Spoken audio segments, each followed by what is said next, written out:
Trassaco Estates, home to Accra's most beautiful and luxurious homes, presents its newest addition, Trassaco Springs, a premium master planned community of service plots surrounded by an exhaustive list of amenities. The gated community of Tema to Accra Motorway presents you the finest opportunity to own a land that suits your preferred size, budget, and payment terms. Trassaco Springs is open to you for development. Our on-site sales executives are ready. Call on 055 659 2658.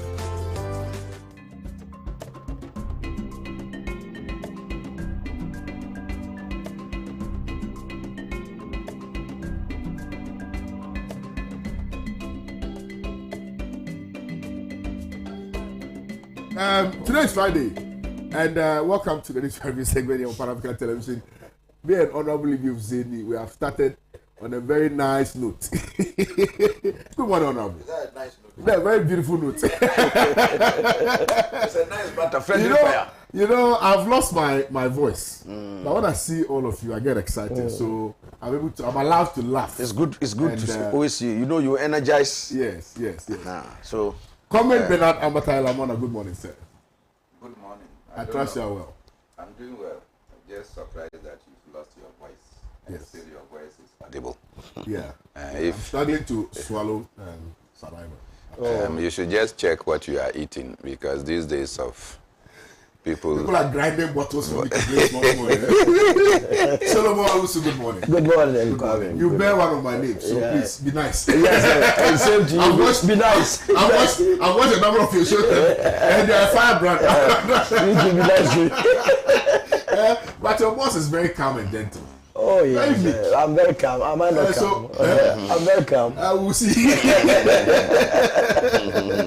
Well, I mean, I think we should. Yeah, we're behind time, but it's important we touch on an African story. Ethiopia, Tigray. Well, there's a certain truth. Honorable Liviu Zeni. Yeah. They've been allowed to Give me the daily send graphic. some humanitarian supplies to Tigray. Some people, obviously, were in hunger and all of that. Now they've decided to allow for some humanitarian aid to be sent to Tigray. Briefly. But you know, this is an overflogged issue. Yeah. We've done, I remember Severally. this Ethiopia Tigray thing countless times here. So we should do. We Just should repeat. make So do. I think that it's a good development, because to wear the unenviable accolade, I mean, maybe you maybe skip the necessary protocols. Yes, I haven't said hello to your good self. Yes. To my brother, I wish him well.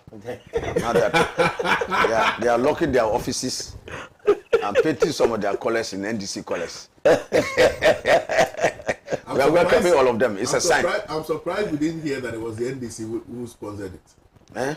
I'm surprised I didn't. What the party office which was painted in NDC. Who sponsored it? No, I'm saying I'm surprised that the's not been a release. We are doing an investigation and we'll cover with definitely it will be linked to the NDC. I mean, if you are not saying so. That's why we are doing investigation. I didn't say it was sponsored by Holland. That is not a convenient scapegoat. But for us, a disease village, it's a good village for everybody. So we welcome that one. In the middle of a storm, everything is okay. You can mistake a window for your door. It's welcome. Let me say a good morning to your good self, my good brother, Chief. Yeah. Ambatayla Nachinap. It's a very big tattoo. Yeah, he likes bees. I'm Bees sure have been following him. If you watch the festival, it was really well patronized. And, a lot of our colleagues were also the members of parliament from the area, Garu, Tempane, Boku, so many of them, Pusiga, all of them. Yeah. And it's a credit to his participation. This man there is an organizer, so people say that when you make the butcher your delegate, you don't show it the villages again. I salute your technical people, viewers of Pan Africa, and the evergreen Burkina people of the Sanarwo constituency. My depth of gratitude eternally Kwame, Ethiopia is on ending problems. I've always said that it's on an enviable accolade to have two very terrible things following you: war and then famine. War is already bad enough. So if famine follows the wake of war, Kwame, you are afflicted with a huge double jeopardy. And so to the extent that this war was in Tigray and you had a blockage by the central government in Addis Ababa, preventing it from getting through, then it means that food had become a weapon. To use food as a political weapon, and international humanitarian law, I think, frowns on meting out such ill treatment to civilians. Under international humanitarian law, recognition is given to free movement of civilians during war. And in fact, that's why it is sometimes viewed as a war crime if there's deliberate attempt to obstruct or even harm civilians who are not seen as combatants in any war situation, let alone use food as a political weapon to starve people into submission. I think that is also problematic. And so in the face of that, the United Nations took up the matter, and I think that pressure was brought to bear on the Ethiopian government, central government, to loosen the blockade they had mounted to enable food to go through, to get to the Tigrayan people. And Kwame, pictures that image, and Ethiopia is not new to this issue of starvation. You see the thing that was already coming, the bodies of people depreciating so fast. It's not a good story. And so I think that if that blockade somehow has been breached and it is possible to ameliorate the suffering of the Ethiopian people, the Tigrayan people, I think all well and good. But it should not end there. I think efforts should be intensified towards bringing an end to that conflict. So long as that conflict persists, it poses a very serious danger, not only to the peace, order, and stability of the Horn of Africa, the sub-region there, because nations are being sucked in. Eritrea is sucked in, and there are threats of getting it into neighboring states. And so it is important that all hands are put on deck, especially the African Union. In fact, Ethiopia is the headquarters of the African Union. It is the host of the African Union. So, Kwame, if the landlord himself cannot find space for peace in his house, I'm wondering what the fate of the tenant will be. Because this is the very heart of the AU headquarters, where these things are happening. Indeed, President Abiy, who is the president of Ethiopia now and hosts the decision, is the host president of the continental body.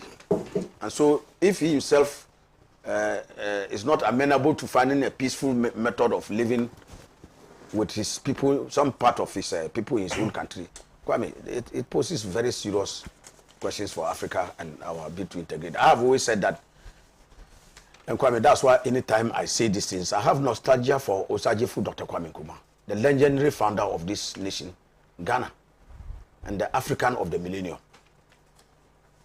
He prescribed this solution for Africa long before, Kwame, more than 6 decades ago, when he said that small balkanized independent African countries sitting on their own are a mortal danger not only to themselves but to the eventual unification of the continent, in which lies the hope and the panacea for the true liberation of the African continent. And proceeded to propound the theory of the United States of Africa. That is the only solution. Because without us integrating the small countries, Ghana sitting as a country, Ghana is not a viable state. Togo is not a viable state. All the small balkanized countries, they are not viable in today's global integration. So you need to coalesce, pull resources together, and then you can function as a monolithic whole. So if you look at the so-called developed countries, Germany, France, and others, in today, Kwame, when Ghana is competing against Germany, what chance do we have? Now today, Germany finds that even today's competition, Germany itself is at a disadvantage. So it goes into alliance with France and other European countries to form an EU, a bloc. So Ghana is going to be competing against EU as Ghana. What chance do you have? Zilch. You have no chance. Even when you are competing against Germany as a country, you can't. Now Germany is now in a bloc. So I think that we need to take the United States of Africa idea very seriously and stop this petty, everybody sitting with his small land and small country and contending himself with being Oga in your country. This Oga is useless. It doesn't go anywhere. I think that we should recommit ourselves to the ideals of a continental union government through which Africa will realize its full potential. Kwame, the paradox is ringing on our ears every day. Africa is the richest continent, but Africans are the poorest. That is a paradox that must ring every day for us to get up and do something. We are the richest continent, but have the poorest people. Tells us that we don't control our resources. And those who are the beneficiaries of our resources are interested in our disunity. So you see that when an African leader gets up to champion African liberation and African unity, they will get rid of him. Starting from Osagyefo Dr. Kwame Nkrumah, Patrice Lumumba, Kwame, Muammar al-Gaddafi. You look at the leaders who, when they start championing real African unity, they will come for you. Because they see them as a bad example for Africa's desire to get rid of the vestiges of colonialism and neo-colonialism and taking the destiny into our hands. Thank you. Okay. Good morning, Kwame. Good morning. Owusu and then Alaji ABF Hussein. Over the week, I was more than fortunate to receive a call from the overlord of Dagbon through his aide. It was a shivering moment for me. I was in my uncle's house when I just got the call. I was hesitant in picking the call. When I picked, then it was the PRO to the overlord. And he said, the king wants to speak to you. I was like, who is the king? He said, the Yana. So I didn't know the time I was on the floor. I was sitting on the, I was straight thinking that I was before the overlord. So my uncles noticed that. He said, what is happening? Another would have said, wait.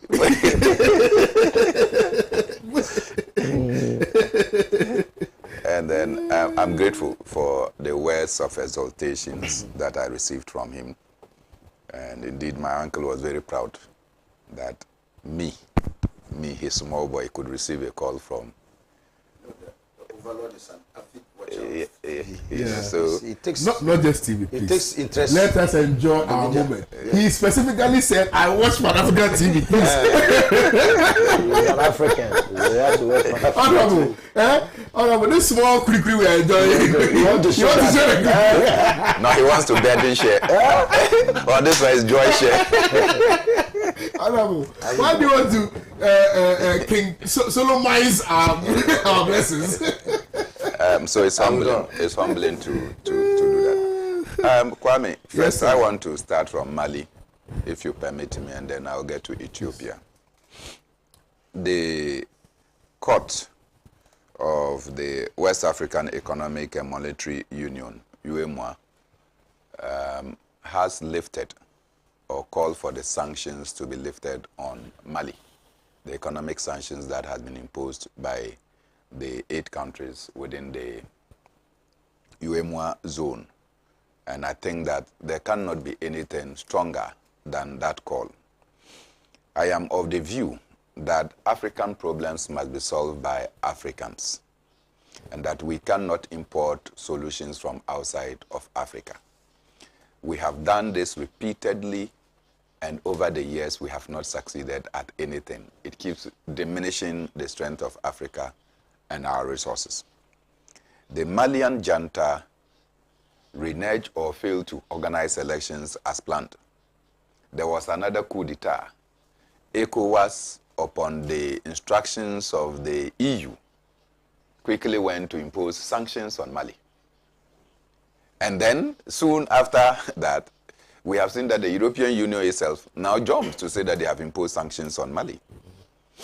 The problems that were before ECOWAS, and the ECOWAS Commission itself admits that they knew of the challenges. They had met with the Malian leadership before the coup took place and alerted them of the decay, and the Malian government should do something. The failure of the Malian government to heed to the solutions proffered by ECOWAS is partly the reason for which there was a coup d'etat. And that coup d'etat was hailed and supported massively by the Malian government. Look, Kwame, you cannot have a country where when you go and do elections, also, you do elections, people win the elections, the Electoral Commission, after they have declared that these people have won. But they have another system that the Constitutional Court, which is the Supreme Court, must then validate the results. So what the Constitutional Court in actual fact will do is to simply validate and say that, look, the Electoral Commission has declared this is the position, there are no issues, and then we have validated. The opposition won massively in what they call the deputy elections, which is the parliamentary elections. Now, seeing that the governing party did not have the support, the Supreme Court or the Constitutional Court decided that they will annul or declare election victory for the ruling party's candidates. What is the essence of the election? You understand? And when they challenge, the Supreme Court then said that the Electoral Commission was dealing with mathematical calculations to arrive at their conclusion. But the Supreme Court deals with more than mathematical calculations. So it is not who obtained the highest vote, but other considerations will determine. What do you think that the court was doing? So if there is a coup d'etat in Mali, in fact, the courts, the Constitutional Court, is the one that occasioned the coup d'etat. Because the courts are behaving as if they know-it-all. So when you did something against the citizens, the whole nation was on a standstill. For several months, no government business could transact. Then they took over, popular amongst the people. They are trying to put their system in place so that they can transit into a democratic order. You are here sanctioning them. When they were having the crisis, where were you? When the Supreme Court was taking the decision, what was ECOWAS? What was the EU? You were all tongue-tied. Now, the people have taken this decision, and they have, you see the massive support that the junta has received and continue to receive up to date. You see the kind of support that they have received all the way in Guinea. So that is to tell you that, look, sometimes when you hide yourself about, elections have been conducted and you continue to steal, and it happened in Cote d'Ivoire, Alassane Ouattara, I'm sure you are aware. Alassane Ouattara changed the constitution to enable him go for a third term. Initially, he said he was not contesting. Brought in somebody called Koulibaly to come and lead. Somehow, as Koulibaly was preparing for the elections, he died. When Koulibaly died, Alassane Ouattara somersaulted and changed the constitution to now come and contest the third term. ECOWAS sat down and you watch him to contest. So if there is any upheaval in Cote d'Ivoire, you come and say that you have imposed sanctions. You cannot impose sanction on Alassane Ouattara for what he has done. You sat down to watch for Nasingbe to do what he is doing in Togo. His father ruled for 38 years. He is in his 18th year of rule. You are sitting down, you are watching it. He changes the constitution at will. And then you sit down. When there is any upheaval, you come and say that you have launched sanctions. Look, you cannot do that. If you are failing to peer review and tell your colleagues that they are doing the wrong things, and the citizens through the military rise and want to take their own destiny, then now you don't recognize their territorial sovereignty. When they are doing their things and the constitutional governments are misbehaving, you say that ECOWAS cannot do anything. You recognize their territorial sovereignty. When the military take over, is the military from Ghana? Is it from Nigeria? So still grant them their territorial integrity to run their country. And so I'm happy about the court decision to lift sanctions so that the financial institutions in these countries can continue to work and Mali will find its place so that it can continue to blossom. Right. It is not in our interest to continue to impose sanctions when we have failed to admonish those who are leading the call. Truce in Ethiopia is a fantastic idea. But they should just go beyond the temporary truce that will allow for aid.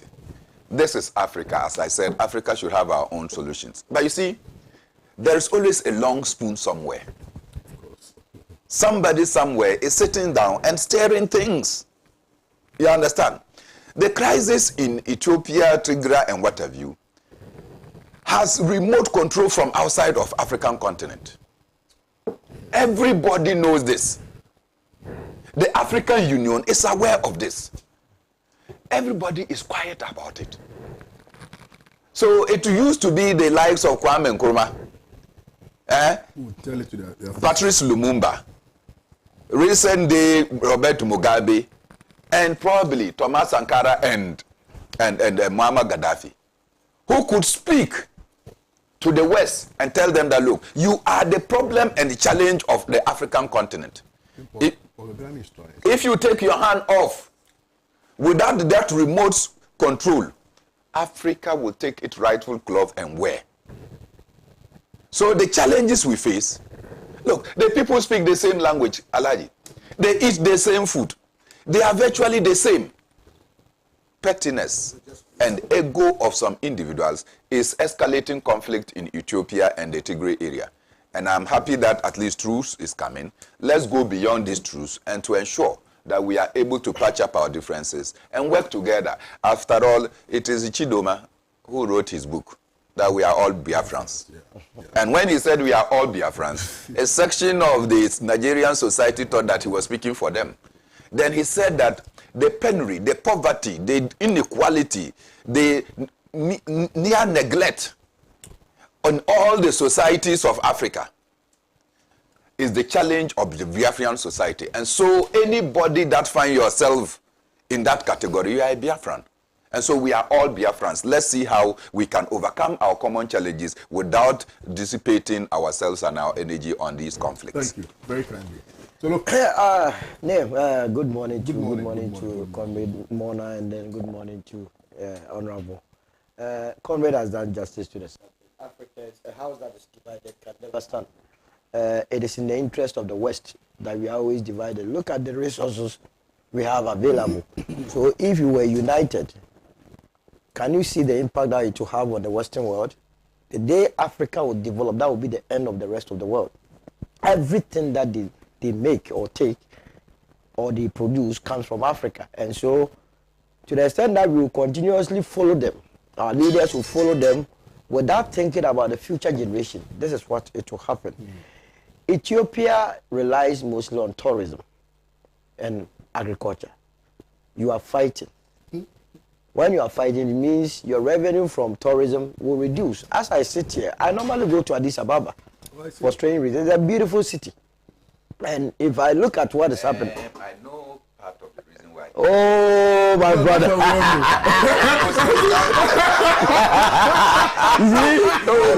So you too.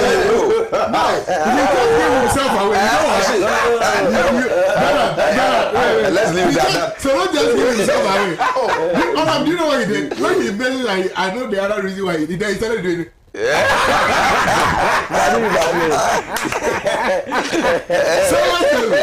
What reason? It's better left hand. Let's leave it at that. Some things are for men only.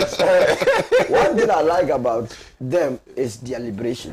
If you are speaking to, when you go to their country, they don't want to listen to any foreign music. They don't want to eat. In fact, the foreign restaurants that are in Addis Ababa, you hardly see Ethiopians sitting down there and eating. They prefer to eat their own, listen to their own. In fact, they prefer Nigerian, Ghanaian music to any foreign music. And so it hurts me to see them fight amongst themselves. I'm very happy that truce is coming on board, but they should go beyond that and then talk reconciliation.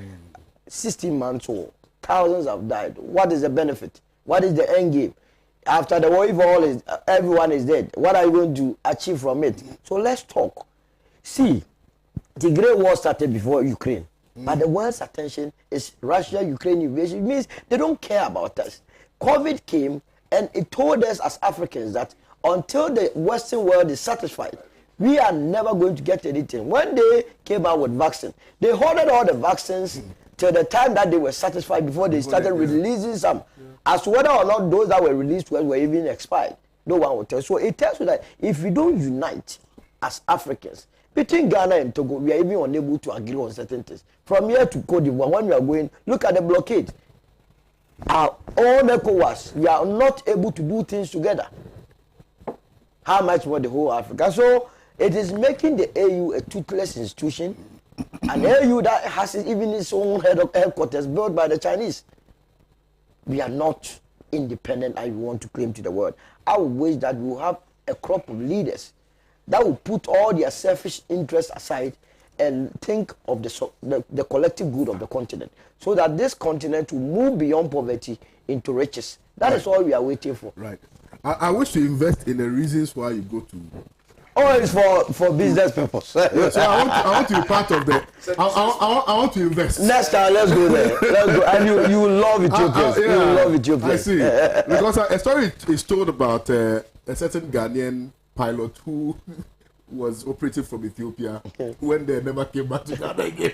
I'm giving you one assignment. Go and check the budget allocations or the number of entourage that goes to UN vis-a-vis to AU. I see. And it will tell you why people go to Ethiopia.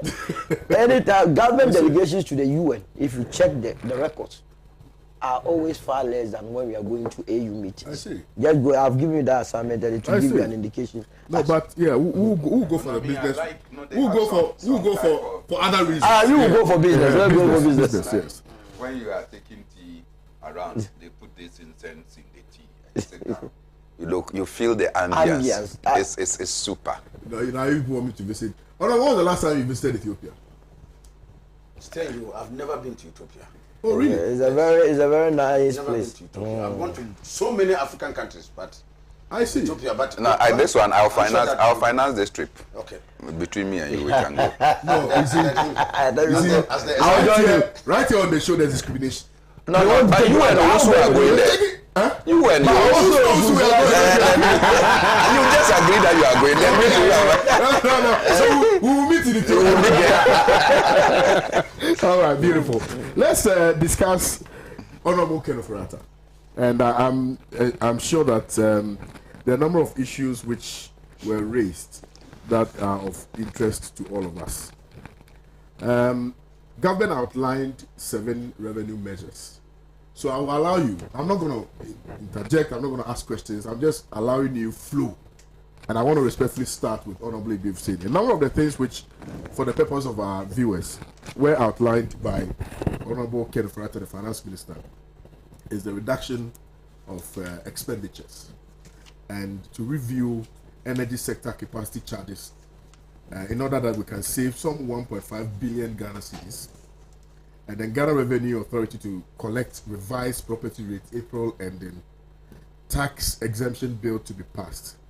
And then they also say that government has reduced fuel prices, etc.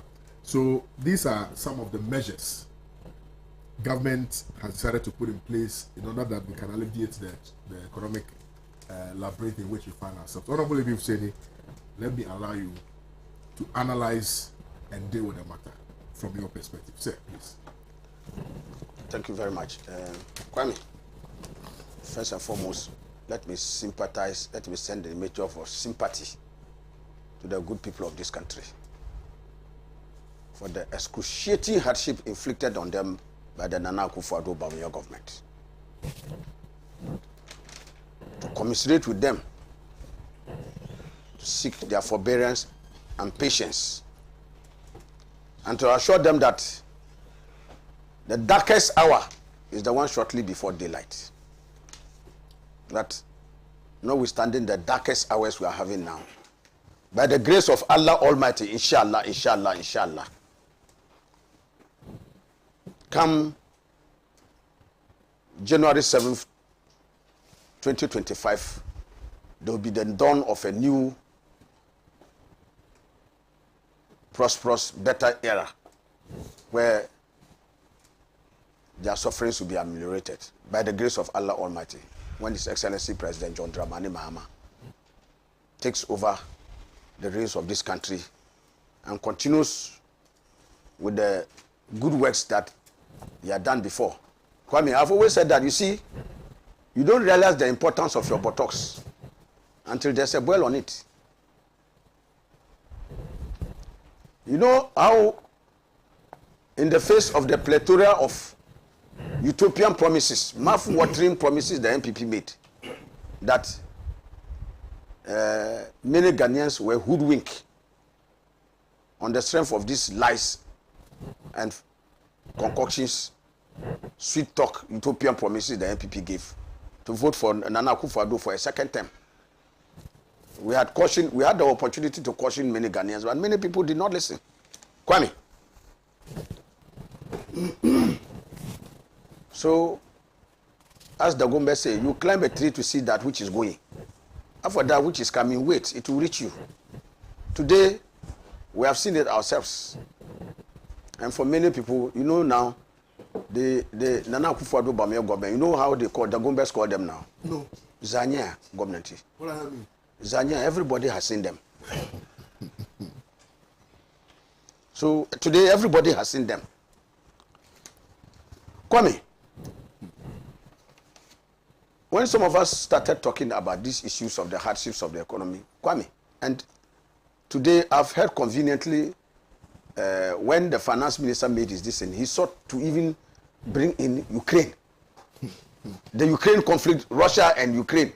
Kwame, Honorable, as being central to this issue, when as far back as 2019, Kwame, 3 years consecutively, the international community and the investor community had already not only raised red flags, but started voting, passing a vote of no confidence in the economy. Kwame, when, for instance, our debt became so unsustainable, and we could not, as it were, pass that debt sustainability test. Today we are hearing on. So Kwame, I just wanted to build this background and then come on to the main thing. please. Now, you see, Kwame, when you are caught up in the throes of such debilitating levels of poverty and suffering of your people, the first thing you should do is to eat humble pie, is to show humility, to show candor to the good people by admitting to them and apologizing.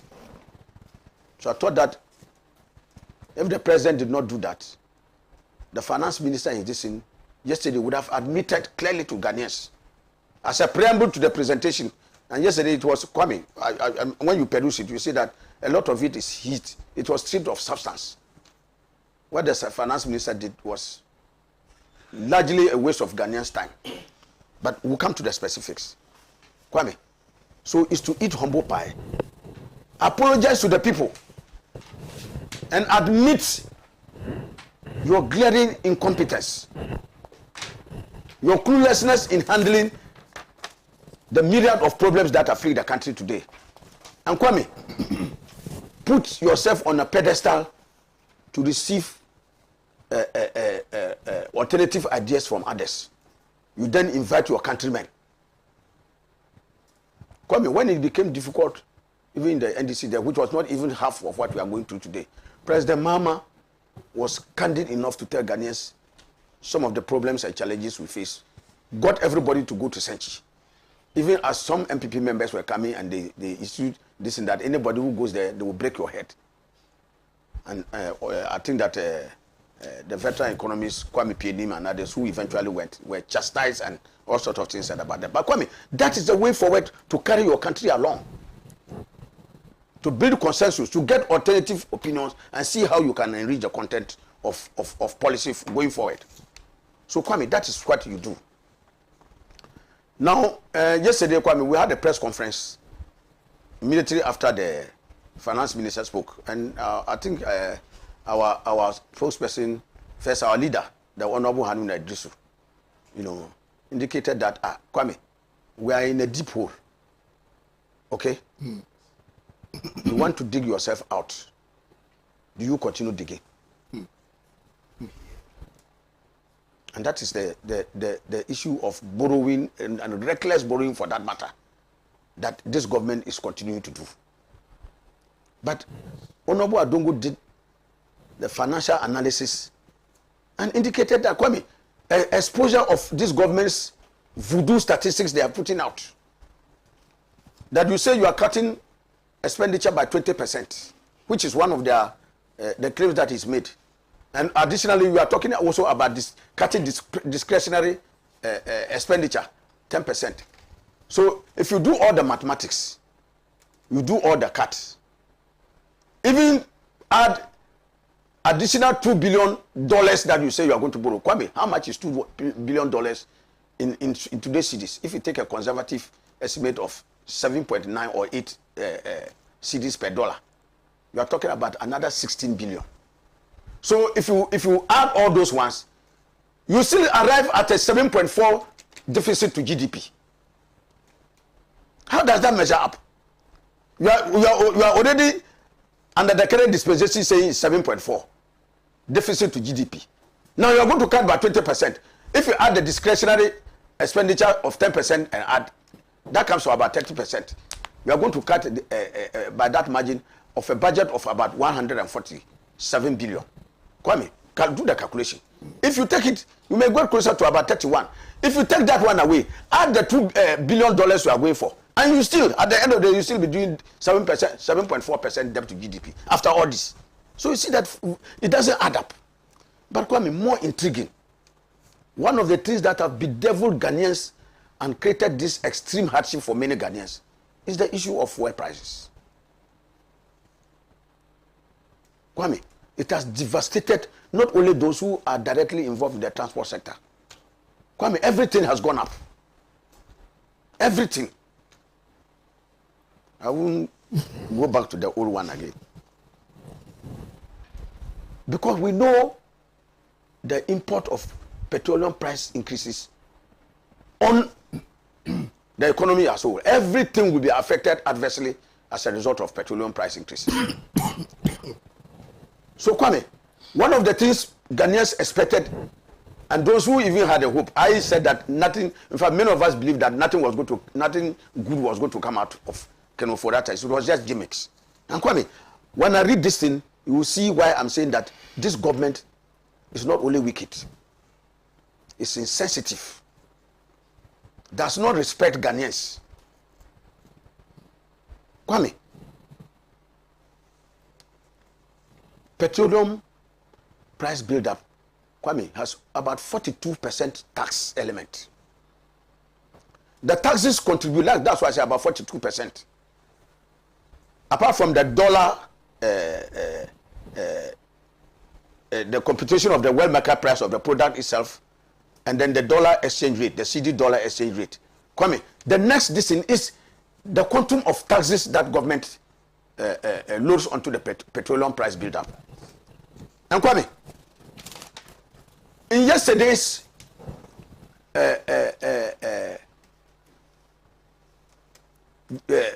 press conference by the finance minister, where he was supposed to touch on this and give hope to many people on the petroleum sector, Kwame, you know what he did? No, tell me. There was only a reduction of 15 pesos. Kwame, 15 pesos. And I will give you where the 15 pesos is even coming from. Kwame, 15 pesos. We are here with ice water is pure water is how much? 20 pesos. So you can't even buy even one pure water, which is the lowest unit cost that you can think about. Kwame, I segregate it into two parts.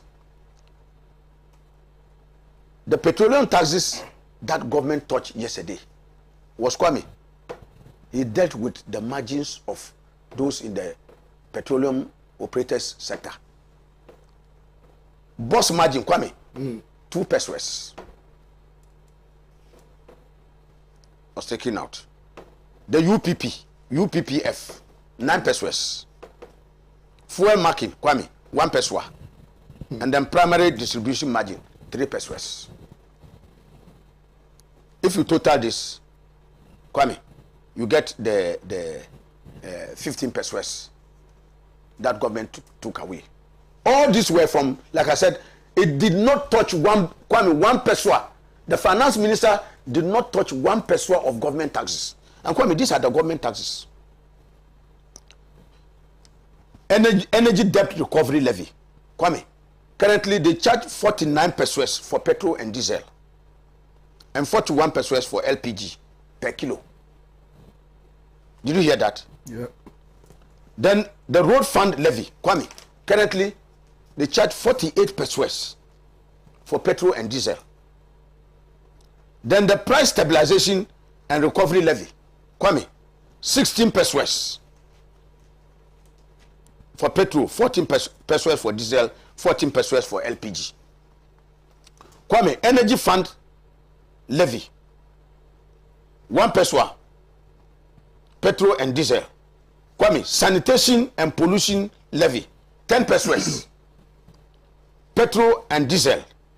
Energy sector recovery levy, Kwame, 20 pesos for petrol and diesel, 18 for LPG. Kwame, special petroleum tax, that's 46 pesos for petrol and diesel, 48 pesos for LPG. Kwame, of all these that I've mentioned, the government did not touch 1 Ghana peso. 1 peso. And Kwame, this is the bulk. You see what I'm reading? 46. You see some 46, 48, 20, 24. If you compare this to the figures that we have here, they are really huge. And this is what goes more into the determination and addition of the petroleum price build-up. So that one would have expected that if government was sincere in an attempt to make a sacrifice and then call on Ghanaians to then make additional sacrifices. Kwame, I've always said that this government says Ghanaians should tighten their belt. Even as Ghanaians have done it to the last belt hole. They are wearing trousers that has no belt hooks at all. They don't intend to make one iota of sacrifice. So you are calling for sacrifices here, and one would have expected that even these poor practitioners in the sector, whom you have saddled all with all this cost, at least you have made a modicum of sacrifice by taking some of these taxes from government tax build up, the petroleum price build up. It doesn't happen, as has been indicated here.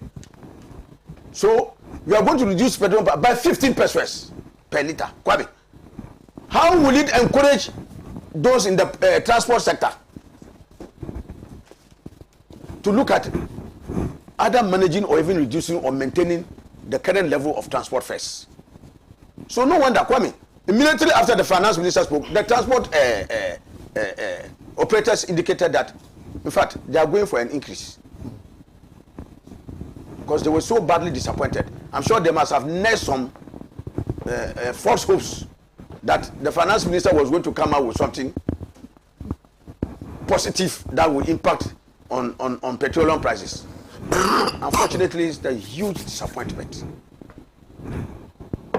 Kwame, I did not hear anything about anything structurally important that will change the economic fortunes of this country. Kwame, in a situation where you are importing everything and anything. No, Kwame, we raised this issue that today even Ghana was importing, our spokesperson for this said we're even importing cassava from China. And there was a hue and cry. But Kwame, today even cassava we are importing. Kotomre, we are importing.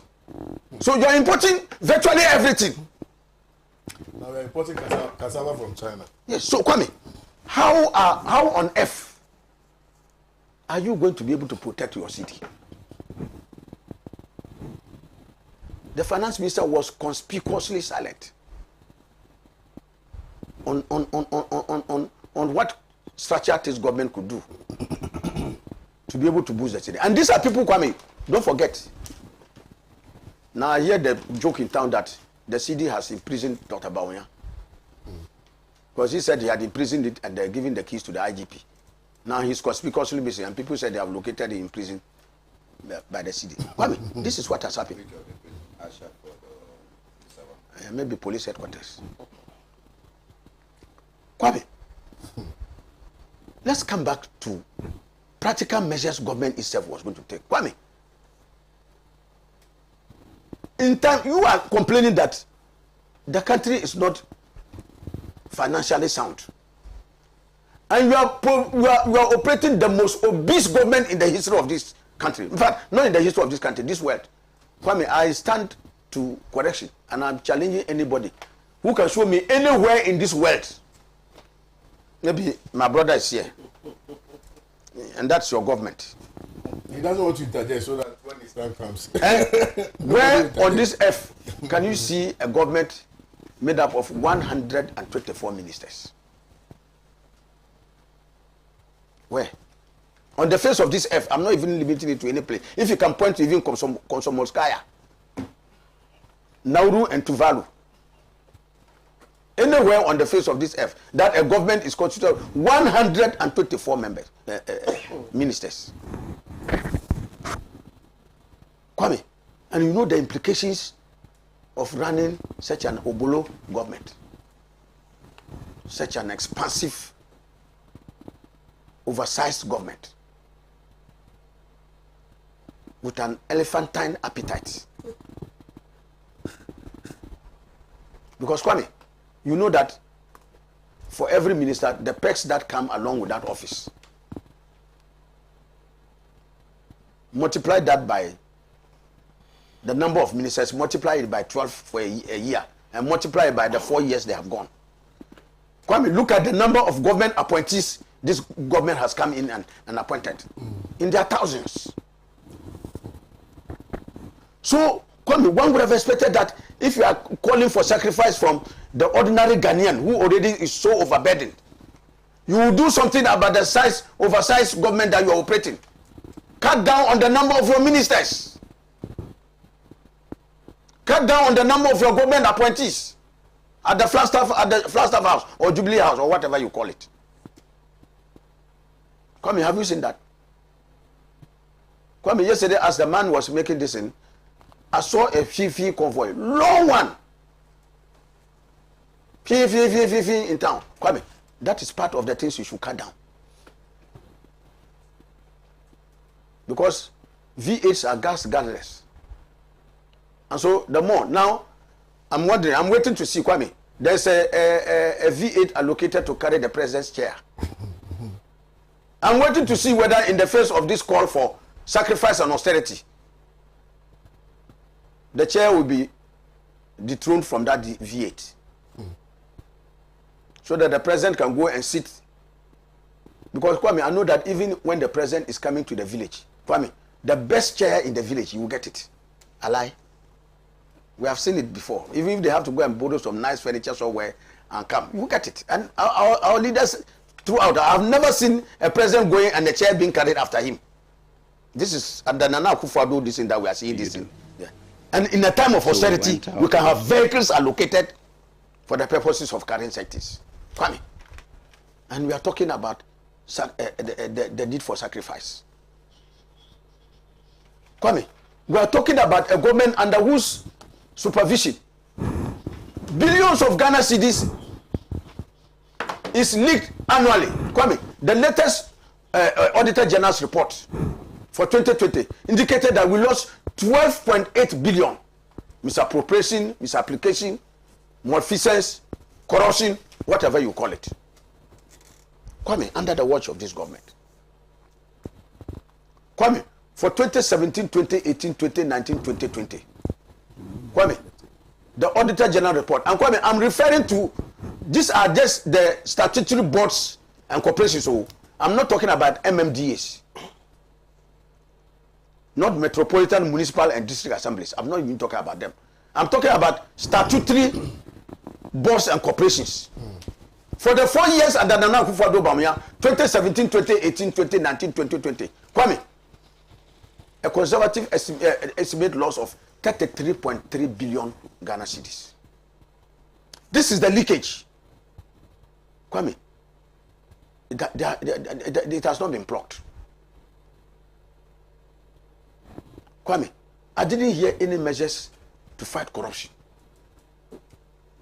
which is so pervasive that even under this government, their best performance has been the West under President Mahama. 43 corruption perception index. My brother, I haven't heard and seen, because Kwame, by now we should not be hearing.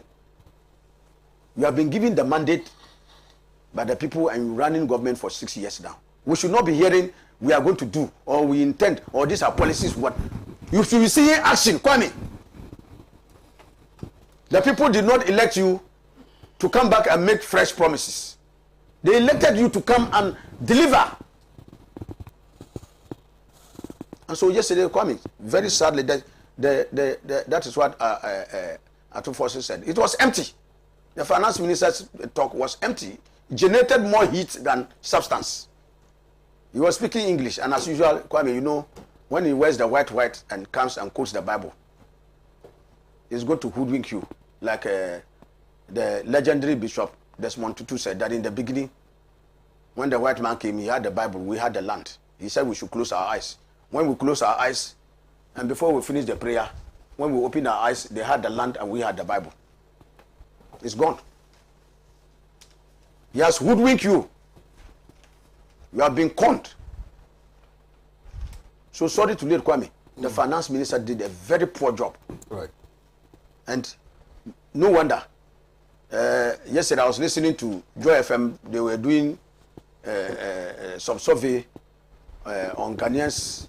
Listen, after the finance minister has spoken, how did they receive the decision? Kwame, overwhelming more than 70% said they were grossly disappointed that the man did a very poor job, and in fact, far from ameliorating the suffering with some of these measures, it looks as if the suffering is set to increase. Kwame, I have heard issues about cutting salaries and others.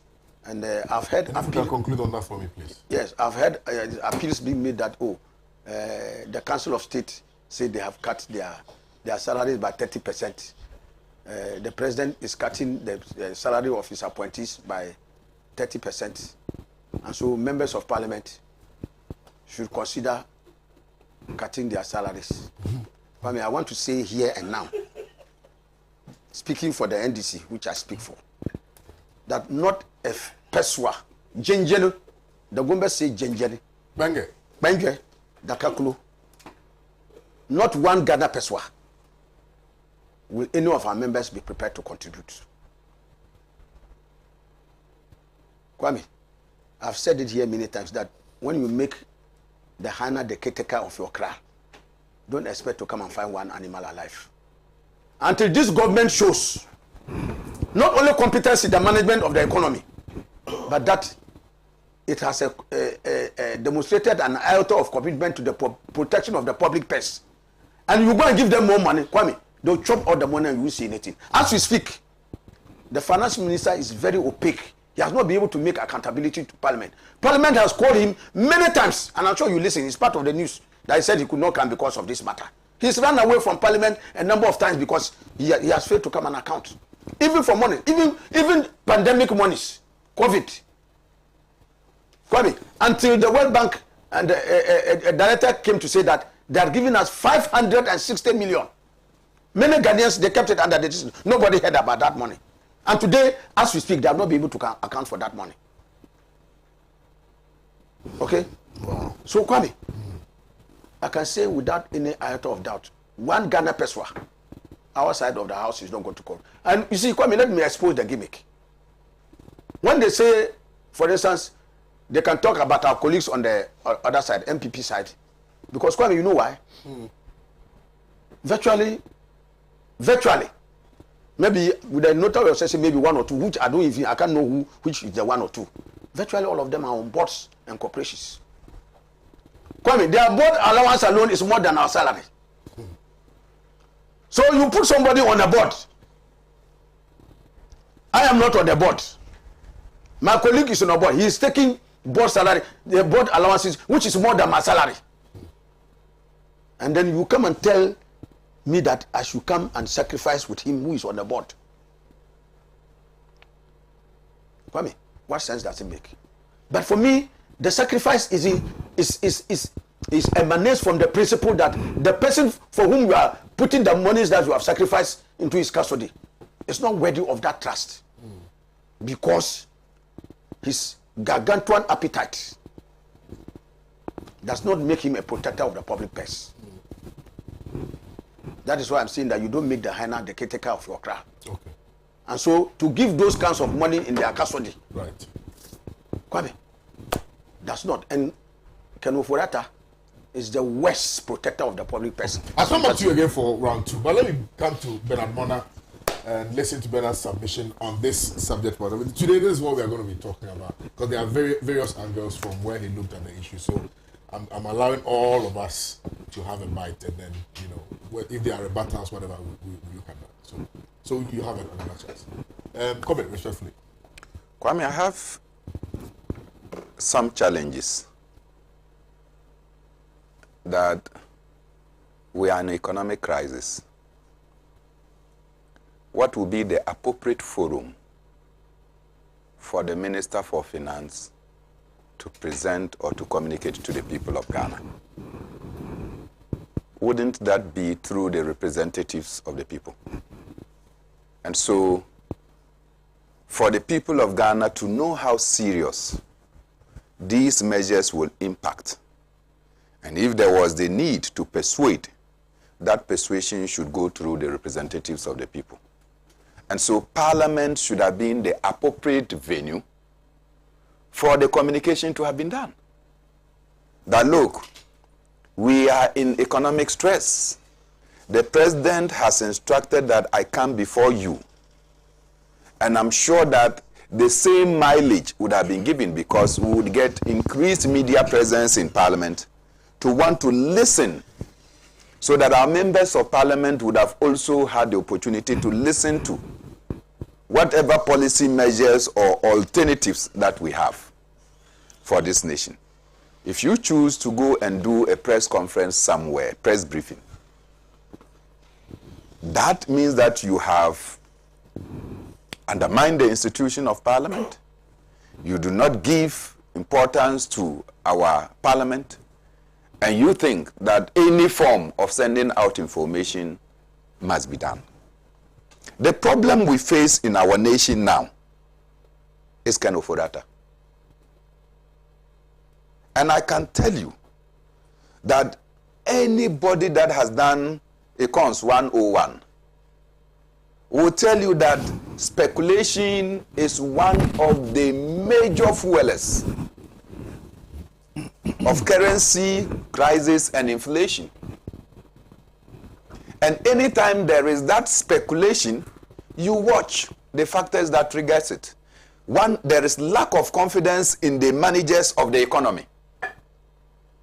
And so what you do is to get the head of those managing to go, and then quickly you will see that there is an insurgence, there is a boom, because it immediately spurs up some semblance of confidence. And so one of the major ways to tackling this problem is that, look, many investors, many financial analysts will tell you that the major problem is that we don't have confidence in the Minister for Finance and his handling of the economy. As a result, speculation has boomed. And because speculation has boomed, you have nothing to do. No matter the level of injection that you have put into the system, no matter the level of austerity that you have brought in, people are still looking at the Minister for Finance and to some extent the Governor of the Bank of Ghana. And I'll give you two examples. In South Africa, when it was realized that the economy, the rand was declining and declining, Ramaphosa sat down and quickly noticed that no, there was lack of confidence in the economy, the Minister for Finance. He announced that a former Minister of Finance was coming. As soon as that nomination was made, the same day, the rand saw an appreciation. As soon as that was done, the same day, the rand saw an appreciation. In our own country, when we were faced with economic crisis around 2014-2015, I remember when the president went to parliament, parliamentarians were saying that he should sack the governor of the Bank of Ghana. I'm sure all of you listened. And the president turned to the parliamentarian and said, you have passed a law saying that no person can sack the governor of Bank of Ghana. So if we are all facing this crisis of our currency decay, and you are saying I should sack the governor, then amend the law that will give me power as president to sack the governor of the Bank of Ghana. Behind the scenes, there were persuasions for the governor of Bank of Ghana to resign. And that led to the resignation of Wampa. As soon as Wampa resigned, you saw that a certain level of confidence greeted the city, that it started to show appreciation. Kwame, so if there is a challenge in the economy today, the challenge is Ken Ofori-Atta.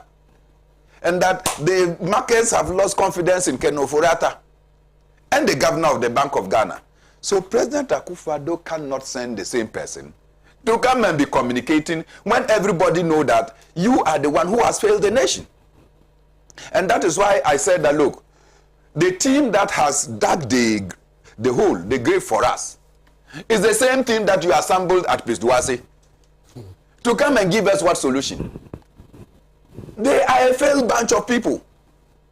So they cannot constitute the solution. You have to look outside that team and to bring about a solution. And to say, look, we are going to agree to whatever proposals you have brought. So that is one. Coming. Now let me tell you something. The people of Ghana are complaining that there is enormous hardship. And that our incomes levels are maintained, static. Yet we have rising expenditure items. Electricity is coming up. Water prices is coming up. Fuel prices are on the high. So what it means is that your net income is on the decline. Absolutely. So if you measure how much the Ghanaian is receiving today, vis-a-vis the increases in expenditure pattern, that tells you that that Ghanaian income is on the low. You are coming to tell that same person who is already suffering to adjust To cut their now to cut down their expenditure. You are telling somebody who is already suffering, Gwami, you have 1,000 cedis. And this 1,000 cedis, you had budgeted that, yo, look, transport, every morning, your kids will go to school. Yeah. So transport is, say, 150 a month, right? You have budgeted for water, say, 150 a month. You have budgeted for electricity, 150 for a month. So 450 of your 1,000 cedi income is already gone. Yep. You have not planned for food. You have not planned for toiletries and other things. So you have not planned for fuel to transport yourself. So when you do all these things, your money is finished. At the time that you are having these things, the government come and tell you that your immediate income should also be reduced by 20 to 30%. Is that government sensitive to you at all? So they are asking you to cut down. So when you are going to cut down these people's salaries compulsorily, what are you bringing in? Not corruption. So corruption is going to see a sinusoidal rise. It's going to rise like this. And so people will tell you that we have cut our income. But at the back door envelopes will now come and outweigh. So you see, you have not done anything. That is why I'm saying that when you have a minister for finance who just come and look at figures and tell that, oh, at the end of this salary cut, we are going to secure 52 million by the close of the year. What will be the cost associated with the 52 million cut? You have not done that other aspect. So all you are thinking is revenue. But you are not thinking that that revenue will be accompanied by illegalities, expenditure, corruption that will be on the rise. So you have a finance minister who simply does not understand the gamut of the problem. And so if you send that finance minister to come and address the problem, then there is a challenge. There is a challenge. So you see, after the measures, Kwame, today, you see, after the Minister for Finance, under normal circumstances, after the statement yesterday, we should see that the market will respond. No, so? Absolutely. Under normal circumstances, the market should respond. What has the market done? They have responded on the negative. The dollar is still appreciating the cedi. So where are you? So nothing has happened. So your 20%, 30% salary cut has more on the negative than. Then I hear the Minister for Finance say that they are going to put a ban on the importation of vehicles. Yes. Are we okay? Public sector, four-wheel drive. Are we okay? You have placed the order.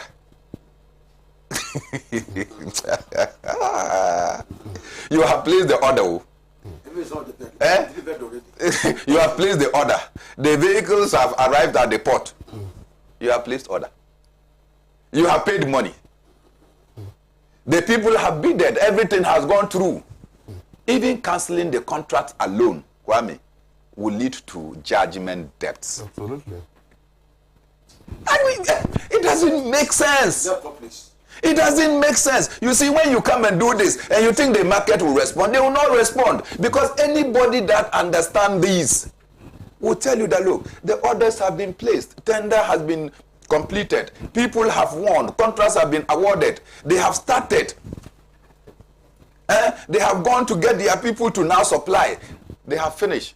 Then you come and say that government has taken a decision to suspend all these things. You know what that is coming? They will simply take, we bought the vehicles already. These are the invoices. And since you don't want them, we want our money. So the vehicles will be with them. They will still come and take their money. The costs will rule for them. You have imposed more hardship on the nation than you thought you have done. So this doesn't make any sense. The other one is to come and tell us that you are imposing a travel freeze. And that with the exception of those that will be approved for government policy. So where is the travel freeze? So President Akufo-Addo will no more travel again. Minister for Finance will no longer travel again. Our members of parliament who have duties, Alaji, in ECOWAS, in the African Parliament, will no longer travel again. So you see, if you are even going to tell us that, look, first class, business class travels were now going to be cut off, we will appreciate. Travels will be maintained. And how much is it in a way? Aside the president who travels in a chartered flight. You understand? So you are telling the people, and the people are telling you that, look, these policies measures we are bringing, they cannot be responded to. So we are in huge crisis. But one of the most shocking pronouncements the minister made had to do with tertiary education. Alaji, did you know that whilst government says that free SHS is maintained, which is laudable, we clap for them, government is saying that tertiary institutions are now going to be given a sum, and then they will run by themselves. They will take care of themselves. What does that mean? That we are going to have full cost. Yeah. Because the institutions must run on their own legs. So in other words, you are opening up the senior, but you are blocking. No, what you have done is that you are going to ask the tertiary institutions to now demand full cost. That's what I'm saying. So when you are qualified from free SHS to go to the university, so they are going to give you full cost. Absolutely. So you sit down there and then they come and tell you that you come and pay 20,000 cedis to come and pursue a degree. That's a brilliant observation, Bernard. And people don't see that you want the market to respond to the fact that no, now the cost of education is going to balloon. This is what the Minister for Finance said yesterday. And so there is a huge look. Yesterday, after I sat down and I read through, I'm like, hey, trouble don't come now. My people from Sankana cannot attend school. My people from Kwikpra cannot attend school. My people from Sanelugu, they can attend school. Because to go to that level, and now, Master, if you even have a degree, it's now like being a secondary school person. Because people have PhDs and they cannot secure jobs. So we are going to be in a more difficult situation than the Minister for Finance even thought he was coming to ameliorate. So when I looked at these things, I'm like, there is a problem. And the West, Alaji, which I'm looking up to Parliament, the minister is still calling on Parliament to pass E-levy. The Minister for Finance, in this crisis, you are still calling for. So it means that he doesn't even appreciate that the private sector has already been burdened. And last week, also, I cited the example of a private sector person that is engaged in perishables, bought his things in advance. And because you announced COVID measures, that person lost everything from tomatoes to pepper to onion to the meat and to the fish. Everything, they lost it. Their capital completely gone. It is now that COVID measures are being relaxed, right? That they are trying to come up. Some of them are borrowing, struggling from left and right so that their businesses can come back again. You are coming to add more burden on them.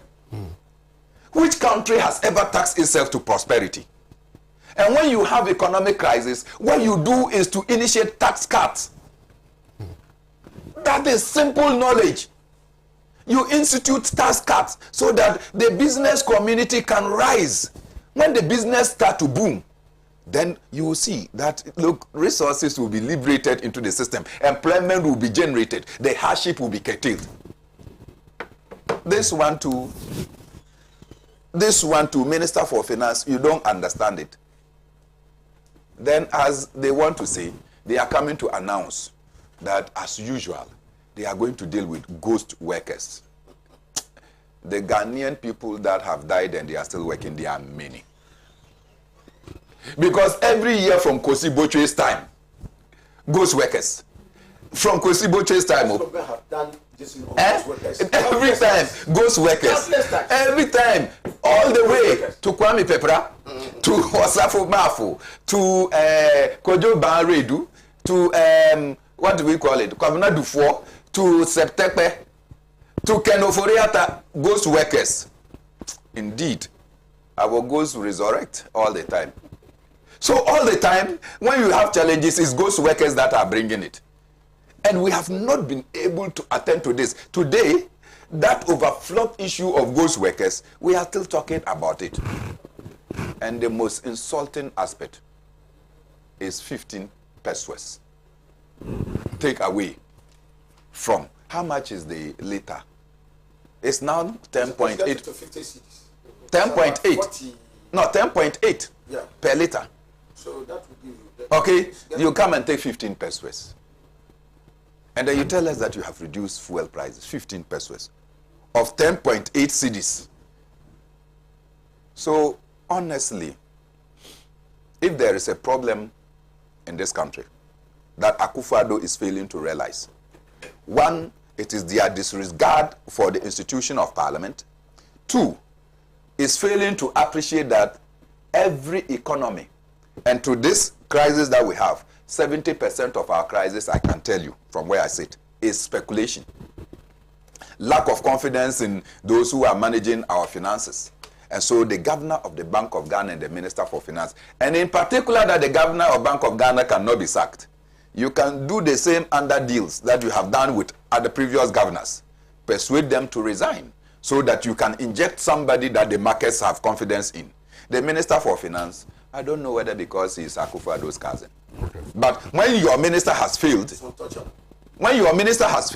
when the markets are not responding to his policy prescriptions, you continue to maintain him and expect that the nation will blossom. You are rather digging the grave even deeper and wider.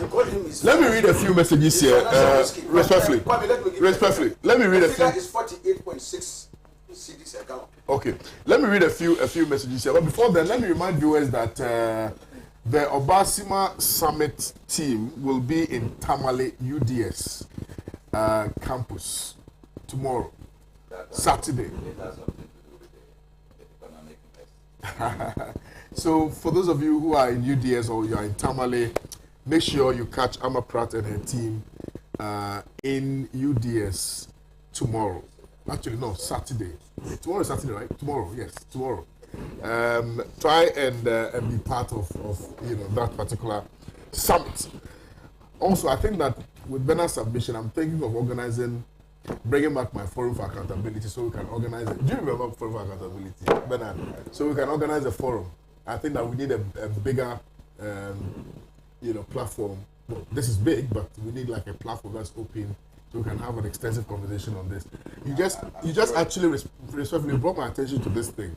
That yes, we are encouraging free SHS, which is actually a very tricky, but we are asking the tertiary institutions, so in the final analysis, we end up still creating a blockade. I don't know. I'll let Mr. Samuel Owusu, Solomon Owusu, speak to the matters, but let me just read a few messages respectfully. Musa Abatua says the fiscal measures announced by the finance minister are knee-jerk reactions and political gimmick. Government is borrowing additional $2 billion to pay interest of $1.6 billion on bonds. After all, the financial players advise government to put cap on borrowing. There's no remedy to manage exchange rate and escalating fuel prices. Hitherto, we should expect more hardship in the coming days. God save Ghana. I wish Black Stars the best of luck. Fidelis Abilba says, watching you live from Bolga. Frank Jones says, Africa cannot unite when a so-called ECOWAS chairman attended a ceremony organized undemocratically. Ishmael Teku says, so how can this bunch of economic management failures have the guts to stand before us to give us hope without shame? Someone should tell them to measure how incompetent and corrupt they describe the previous government and the fat promises they made and they gave to us before the 2016 elections and the situation we find ourselves in now. Never again. I'm just being a citizen, not a spectator. Oman GH says, good morning to you. I'm doing a watching live from Takrade in the Hunter West. Thank you.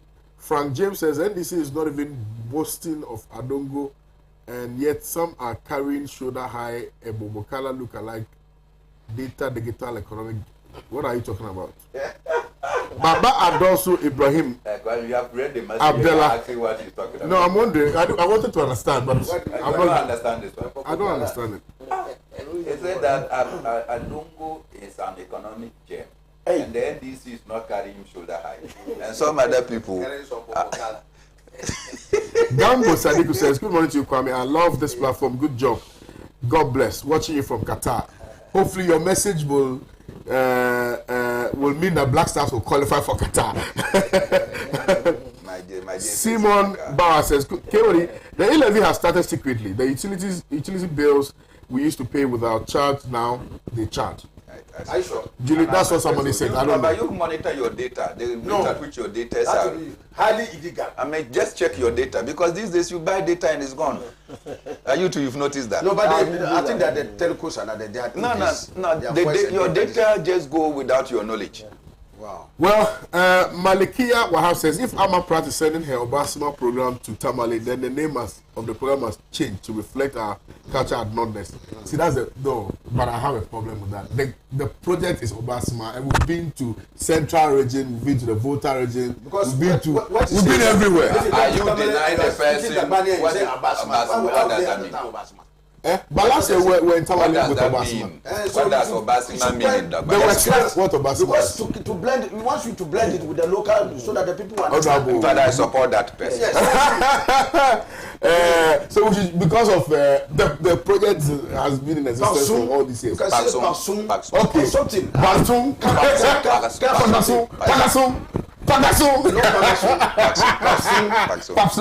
Okay. Oh, I mean, yeah, not bad. Okay, all right. Yes. Okay. Now I think that I need to give Mr. Owusu the time he deserves to also speak to these matters, please. Just before you say, you remember when we did the Yampini demonstration? Yeah. In Tamale, Tekosage. Yeah, you changed it. Yes. Okay. It could work out anyway. Let me also wish the Black Stars very well. We have not done justice to that. Today is a great day. Absolutely. And listening to Honorable and Comrade Bernard, they have created the impression that all is not well. When in fact, yes. Let's allow. I think we shouldn't. We are respectful. No, he's saying that he believes that you have created an impression. Oh, no, but all is not well. That is why the Minister for Finance... Rasta man, I just threw one stone and everywhere Please, I think we should refer to Solo. Because the KK is waiting. One of the subjects that is very beautiful. Yeah. When you read it, it makes the world so simple as economists. And like you rightly said, Course 101, he prescribed or professed all the beautiful solutions. But the reality of the day is that we have not luxury of time. We do not have luxury of that resources to be able to achieve what Comrade Mona was saying. Yes, the government agrees that we have difficulties. We have not shied away from it. Yes, we have stated that the difficulties are peculiar to the entire world. Today, Egypt is crying, it's on its knees because of what is happening in Russia and Ukraine. Wheat and sunflower prices have skyrocketed. Today, if you check oil, world market price of oil from February 24 that Russia invaded Ukraine to today, you will see that it has shot up unbelievably. Today, the UK, the finance minister in UK, is being bombarded, lambasted for seeing to a high rise in cost of living. So Ghana is not in isolation. Government realizing that we are in some sort of challenges or difficulties has come out with series of solutions, measures to deal with the situation. We believe that our bill on fuel usage in the public sector is very high, so we are cutting down on it. We believe that cutting down discretionary expenditure will do well for us. We believe that renegotiating the IPPs, that is what people are not talking about. You remember they take or pay or take contracts that we entered into when we were in energy crisis. It has cost this country a lot of money. So we are renegotiating that to save this country close to 1.5 billion. We believe that if you put a freeze or reduce the number of travels, and I'm very surprised that my brothers were complaining. You are the same people that have been complaining that President travels down by uses luxurious jets here and there. Now the government says we are putting a moratorium on it, and that one also becomes a problem. In fact, the last time the President traveled outside this country, he used a commercial flight. Not because of it, because it's a listening government, it's a listening president, going by what the people are saying. But you see, what must agitate the people, the minds of the people of this country, is why we keep pitting some of this or entering into some of these problems. We had this challenge in 2014 that resulted in Senchi, and we are now having it today. It means the structure of the economy itself has to be changed drastically, and we are not shied away from it. You remember when we came into government, we are import dependent. So to deal with that issue, we need to make sure that local factories or industries begin to work as it is. And that is why we came with the 1D1F policy, to make sure that we had a lot of factories that will be producing to serve the market, so that we will not have to use more forex to import into this country, putting pressure on the city. We are doing it, we have not reached the full capacity, and so you will still continue to have some of these problems. Again, we import a lot of vehicles. It costs the nation a lot, and that is why we fashioned out a beautiful automobile policy to entice the giants in the industry to be assembling their automobiles here. What that is going to do is that, one, it will entice those in the neighboring countries to come to this country and buy from us. When they come here, at least they will be eating here, they will be sleeping in our hotels, they will be doing a lot of things here that will let monies stay in this country, like what Dubai is doing. They becomes an assembling point for the rest of Asia. We believe that if we were to take charge of our telecommunication sector, of our mining sector, of our banking sector, this whole hula baloo about our depreciation of the city will go down. So going forward, and in order not to enter this whole problem again, the Ghanaian must begin to take charge of the economy. Is it not interesting that our mining sector is still in the hands of the foreigners? Our banking sector is in them. Every year, capital flight, when they move their monies, then you see the city wobbling. And that is the stark reality. You can sack the finance minister today. You can sack whoever is responsible. And that point, I agree with my brother that in economics, when people do not have confidence in you, it can cause the problem. But I don't believe that the whole problem can be narrowed to the finance minister. It is a systemic problem. It's a structural problem. We seem not to be dealing with it at the fast pace, and that is what is hurting us. But you cannot take out what has happened in the last 3 years in this world. All this we are talking about, you cannot take out COVID. We did not produce in 2020 enough. We did not mobilize revenue enough. And so it has created a big hole that we need to fill it. It is not anybody's problem that COVID came, but you have to deal with it as a government, and that is precisely what we are doing. It will interest you to note that the same government of my brother, Honorable A.B. Hussein, that did not experience COVID, took us to a worse situation. However, we are in COVID, we have experienced it, we are experiencing Russian invasion, yet your lights are on, yet your fuel, we are not shorting. And mind you, as we are charging high prices of fuel in this country, we are having supply. Go to Nigeria, their fuel rate of price is low, but they're not even getting the product. And that should tell you that in the bid to reduce fuel prices, we must also think of availability. What will profit this country if today government hurriedly go and remove all the taxes on it, and tomorrow we go to the pumps and we are not getting fuel? What will be the impact on the economy? You like it that way? I love it. And that should tell you that why did we get to the deregulation system? It was the same problems we were facing. Government claimed to be subsidizing petroleum products with subsidies. Don't forget, has to come from the very taxes we charge from the people of this country. When you make an attempt to go and take taxes, then you see the likes of my brother Mona wearing their heads, sleeping in parliament, that they will not allow it. Is it not interesting, my brother, that the very budget statement in parliament has been passed? You have accepted the budget, you have passed appropriation, you have passed estimates, but the taxes to achieve or to deal with the estimates, you said you will not pass it. Where did we go wrong? If you knew you were not going to pass the E-levy, then it was good. It was very good that you didn't even pass the entire budget. You can explain why you would pass the budget and you will not pass the revenue measures.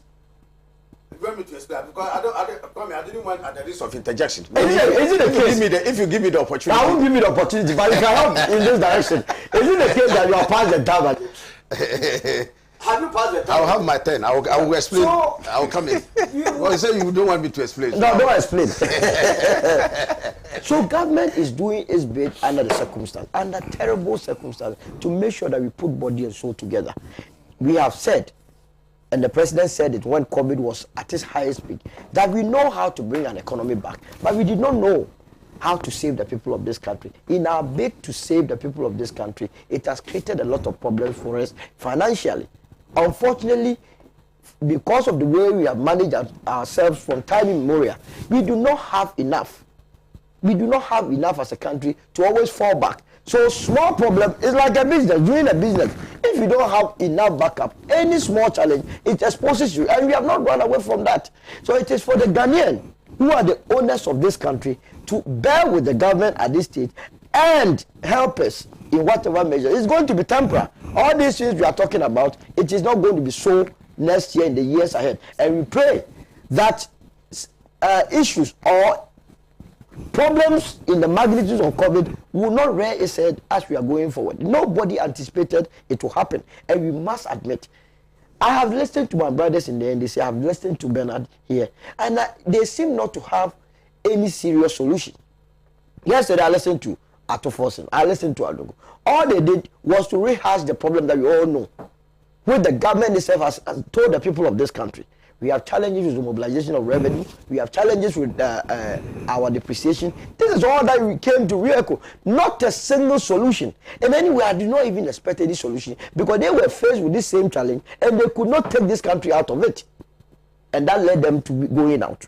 Going forward, government intends to intensify our revenue mobilizations locally, because we know that if we took the budget item that is taking a lot of our monies, you will see that compensation and loans is what is eating us up. And that is why we will plead with our brothers in the minority to make sure that the E-levy passes so that we can mobilize the much needed revenue to develop this country. And we will plead with activists like my brother himself, as I'm going to eat tozabi with him after this show, that he will not go and sleep in parliament to prevent the passage of this beautiful levy.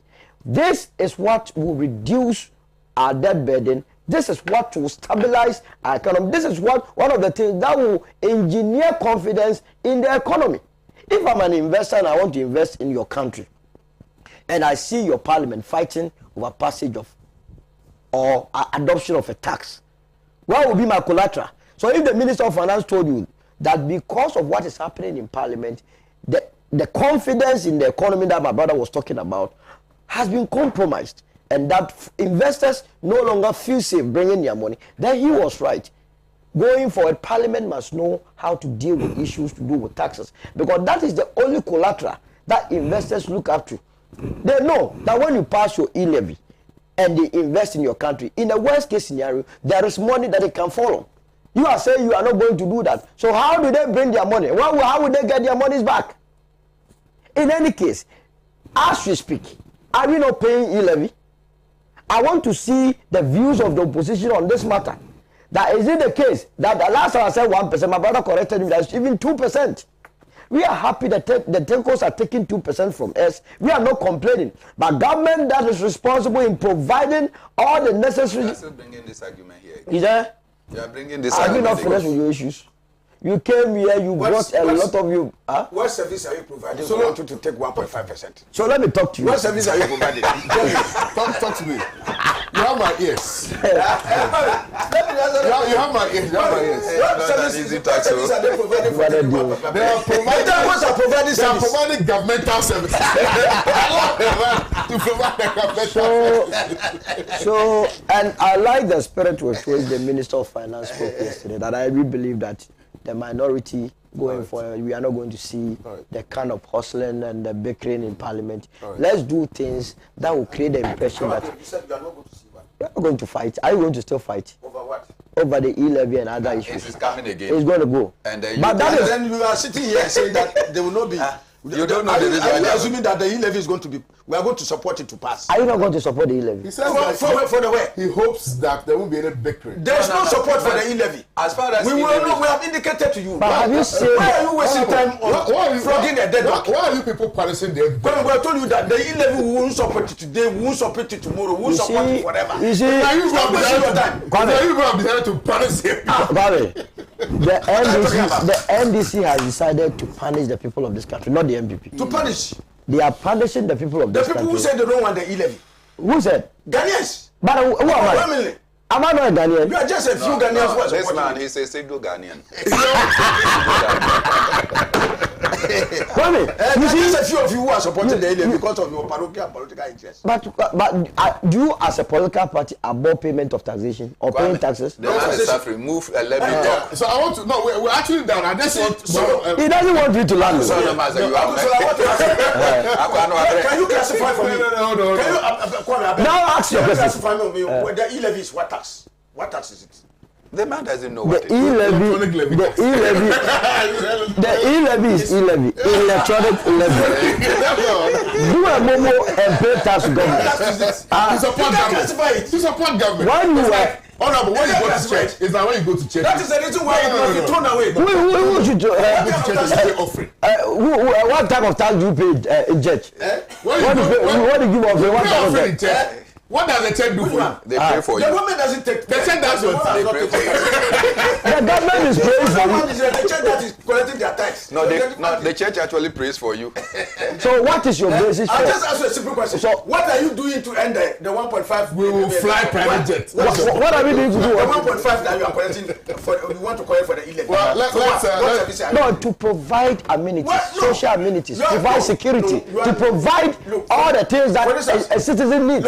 let me make my point. Gentlemen. There's a tax that is there. Gentlemen. You have used your capital to do business and income. The man and is the government tired. taxes that income. Elijah, you are giving the man is looking for an opportunity to rescue. Both of you are making me overstretch my. And the man is looking for an opportunity to relax. I'm overstretching my throat. This is not a good time for a government committee. No, yes. But let me remind viewers again that the Obasma team will be having their lunch at luxury restaurants. Yes. Honorable Rebecca Gagnamlem's nice, beautiful luxury restaurant. So, for those of you who want to take pictures of Alma and things, I'm told she has a lot of love in the whole of the northern region. Yeah, so UDS, Nagpala campus, all those campuses. Yeah, the areas you'll be going to. Oh, I love, as for me, I'm a nod now. I'm a nod now.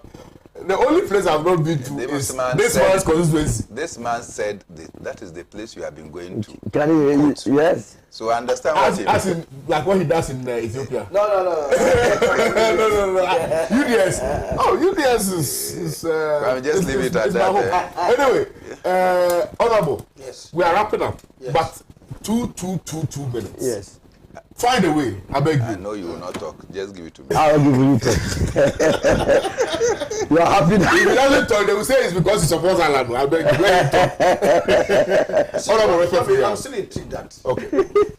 And that's what Uncle Solo has mentioned. It's the same fallacy the finance minister engaged in yesterday.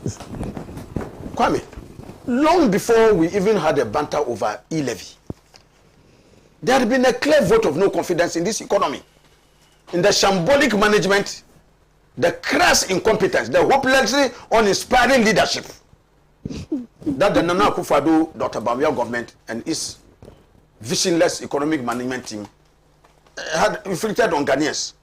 Kwame, the day, I think that is November 15th last year, the day the finance minister read the budget, that was the day the international international investor committee passed a vote of no confidence in Ghana's economy. Probably when they finished, the addition on our coupon rate moved from 7 to 15%. It doubled.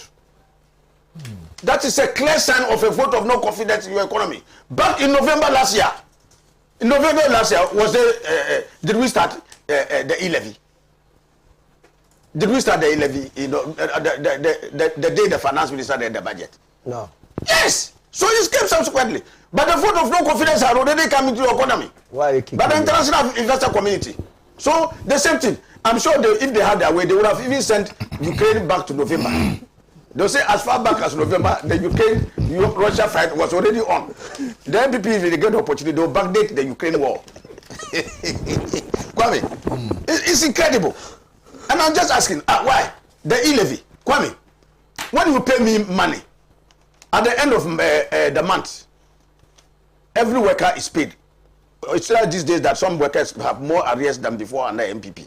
But when you are paid at the end of the month, Kwame, you can decide to leave the money in your bank account. Uncle Solo, we all have accounts. Yes. You can choose that you will leave it in your account. If you go and issue check to take your money, do you pay tax? I want an answer. If The man is suffering. I pay COT. No, I'm saying, do you pay tax? I'm talking of tax. Tax to the government. Yes. No, I don't pay. If I take, But you introduce that wait a minute, 70.5% financial services. if I take all my money from the bank and come and put it under my pillow, and I take small to go out and go and I take small from my pillow, will I pay tax? No, you won't. So where will I pay tax? When I create an electronic wallet and put my money in my electronic wallet, Because it's electronic. where will you pay tax? It's the electronic nature. No, I'm saying, so you are punishing because it's electronic, not because you have done something to warrant the imposition of a tax on that matter. You see how absurd it can become? That the same money that is put in just various means can have a different reason when it comes to an electoral wallet somebody keeps and puts it. That is stealing. The government is pickpocketing to bottom. So this one is to bottom tax. That's why we say we will not support it today. We will not support it tomorrow. Okay? Now you were trying to ask, and I'm very amazed that this government is even using COVID as a convenient excuse to run away from its responsibilities. When you cannot carry your head load, you blame your head part. Kwame, this government has gotten more financial resources under COVID than any other time. Under COVID alone, we have gotten more than 4 billion Ghana cedis. 4 billion. At a go. The World Bank and the IMF and others alone. Just 4 billion. Yes, you got more than. Look at the money. 4 billion. And we ourselves, look. How many? If you could not mobilize 11 billion and spend 14 billion, is it not 25 billion gap? My brother, I'm just indicating to you, all this, the 7 new taxes and other, you added them, even including a COVID tax. COVID, which is a pandemic. Even disease, you are charging Ghanaians disease tax. I don't put more pressure. Sickness tax. What kind of government is this? And the COVID, when governments are giving packages, relief packages to ameliorate suffering and let business stay on course so that people can get work to do, you are imposing taxes, even more taxes under COVID than any other time. What kind of viciousness is this? What kind of wickedness is this? Thank you. Kwame, I beg you, I'm just trying to end on this one. Kwame, you see, the investor confidence is a product of your sound management of the economy. Look, the people who are not fools. They are in this country and they follow the what we call economic trend analysis. So when you present your budget this year, they will analyze it. Then they will look at that one vis-a-vis what you are presenting at the mid-year or next year, and they will be able to show that, look, this is the trend that we are seeing. Over the last 3 years, they have passed a vote of no confidence in your budget because of debt unsustainability. They have seen that because of the reckless borrowing of this government. And Kwame, you know one of the reasons of the reckless borrowing. Honorable Ken Ofodata, anytime he borrows, his own company, Data Bank, which is doing the book running, it takes a percentage of the bond that they issue. 2.5%.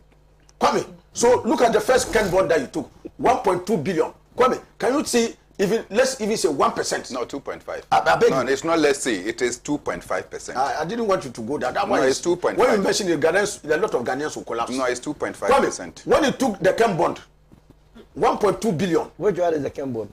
The Ken bond was the 1.2 billion you took in 2017. From the very onset. Is it 2.25 or what? Yes, 2.25 billion. Kwame, 2% of that is what? $1 billion, not cedis. Can you imagine? And this goes to his company, direct conflict of interest. You are the finance minister. Your own company is involved in book running for government and takes money directly from government in that kind of transaction. Kwame, not only that, enterprise insurance is the one that does insurance. Can you see the level of conflict of interest?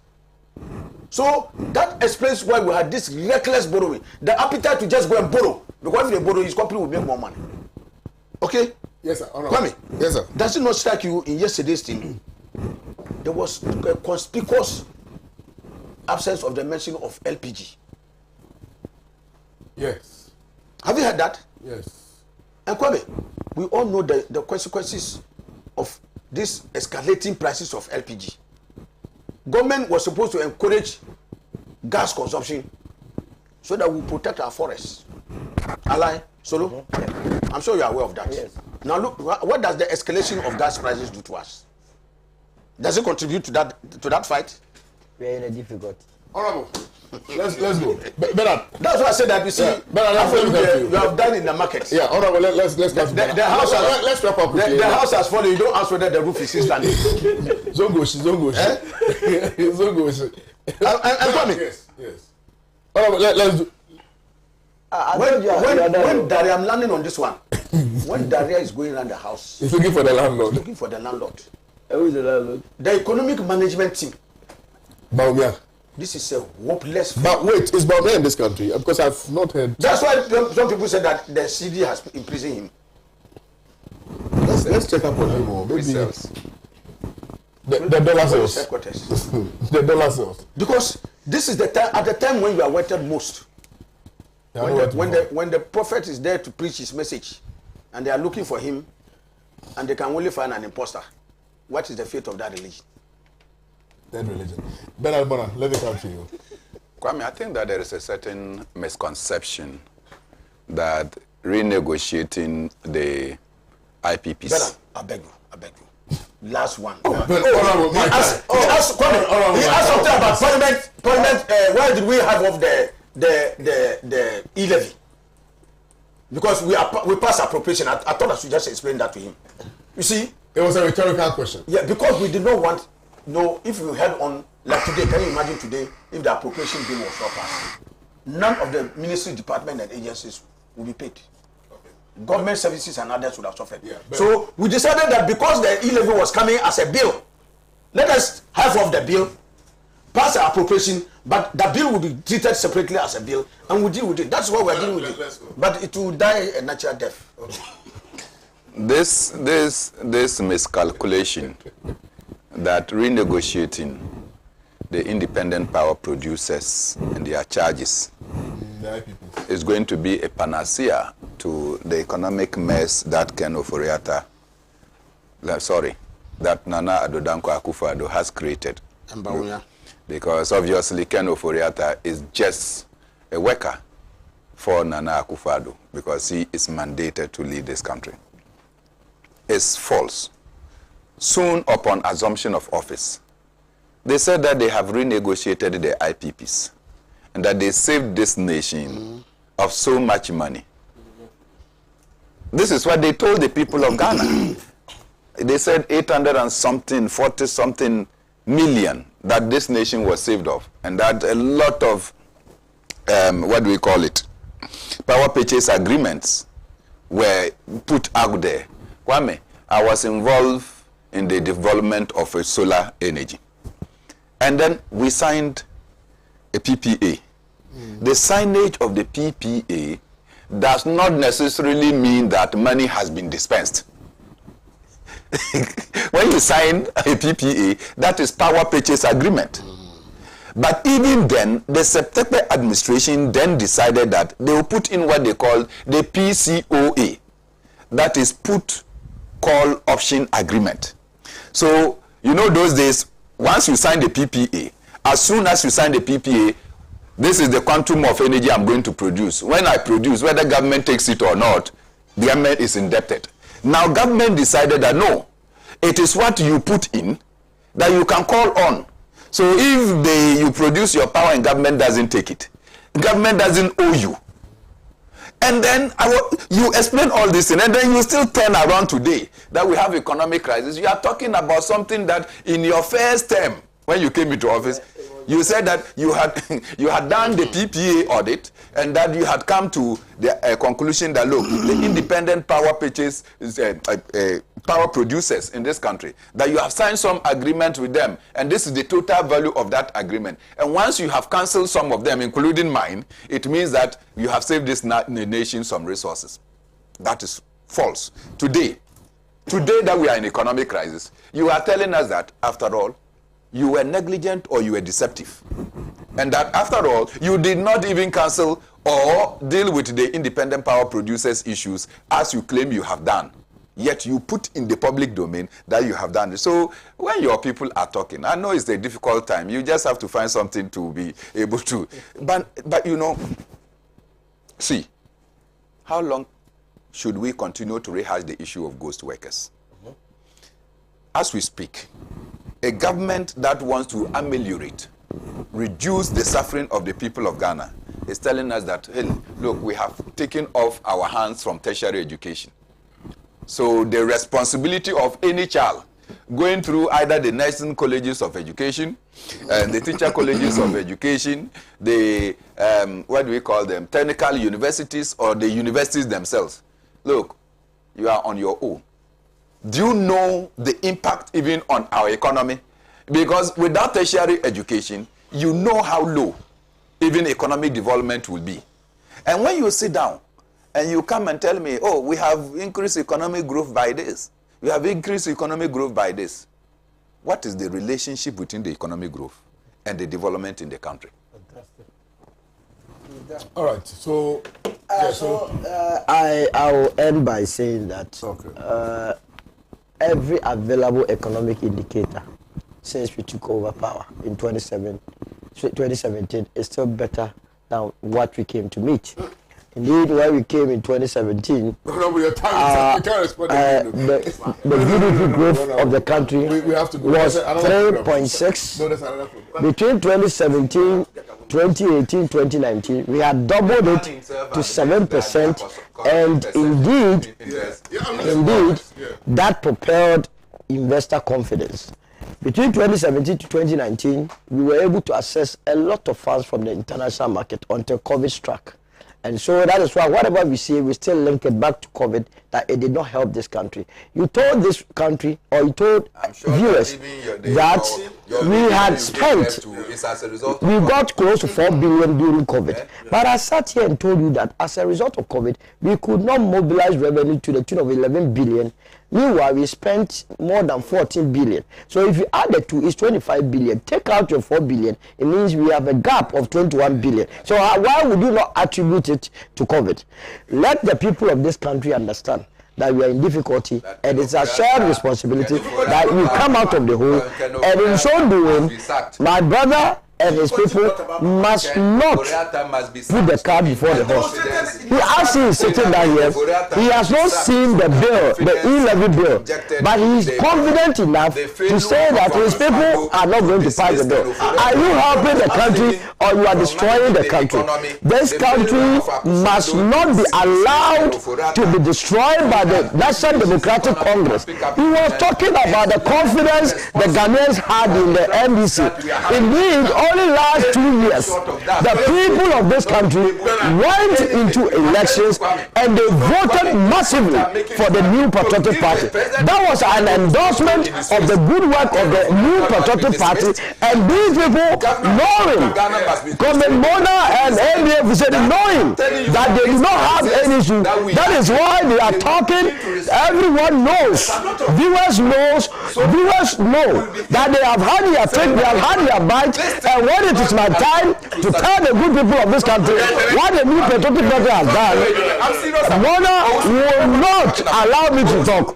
Mona will not allow me to talk. That is not dismissed. This nation's crisis will even go. Is it not interesting that the very person that you are saying he ought to be dismissed was passed by a parliament that has even Parliament detention. Is it not the case that a hanged parliament of Ghana said that the Protection Act was not good? So you don't think that anything that Parliament passed is held in sacrosanct? Let me say, last week he will speak before. I wanted to put that. I'll see you guys. Yeah. Came under the FPP. I know. 2027. Thank you very much.